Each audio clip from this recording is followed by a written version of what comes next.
আসসালামু আলাইকুম। হাবিবা কিচেন চ্যানেলে আপনাদের সবাইকে স্বাগতম। প্রতিদিনের মতো আজকে আমি আপনাদের সামনে নতুন একটা ভিডিও নিয়ে হাজির হয়েছি। আজকে আমি আপনাদেরকে কলিজা ভুনা করে দেখাবো। আমি গরুর কলিজা নিয়েছি বাজার থেকে 1/2 কেজি মতো।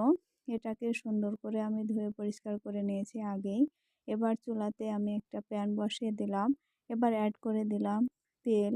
এরপর দিয়ে দেব, তেলটা গরম হলে পেঁয়াজ কুচি। এখানে আমি 1 কাপ পেঁয়াজ কুচি দিয়েছি। এবার পেঁয়াজটাকে সুন্দর করে আমি নেড়ে চেড়ে বাদামি কালার করে ভেজে নেব। এটা একটু নাড়াচাড়া করতে হবে, না হলে কিন্তু পুড়ে যেতে পারে। এই যে দেখুন আমার বাদামি কালার হয়ে গেছে।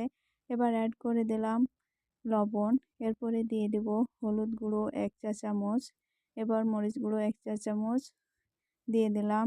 গরম মশলা গুঁড়ো 1 চা চামচ, আদা রসুন জিরা আমি সবগুলোকে একসাথে ব্লেন্ড করে নিয়েছি। এবার কাঁচামরিচ দিয়ে দিলাম কয়েকটা। এবার দিলাম তেজপাতা।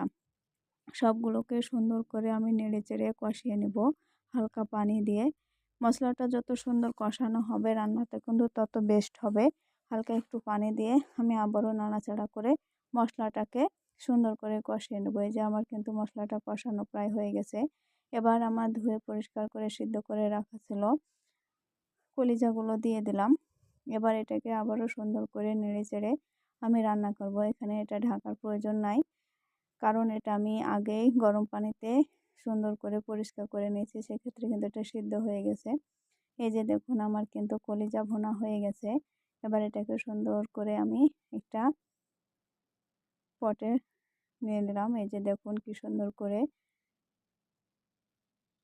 সাজিয়ে নিয়েছি। আমি এখানে তেমন কোনো ডেকোরেশন করিনি, বাট ওই যে যে মশলাগুলো দেওয়া ছিল সেগুলো দিয়ে সুন্দর করে ডেকোরেশন হয়ে গেছে। আমার ভিডিওটি কেমন লাগলো অবশ্যই আপনারা কমেন্ট করে জানাবেন।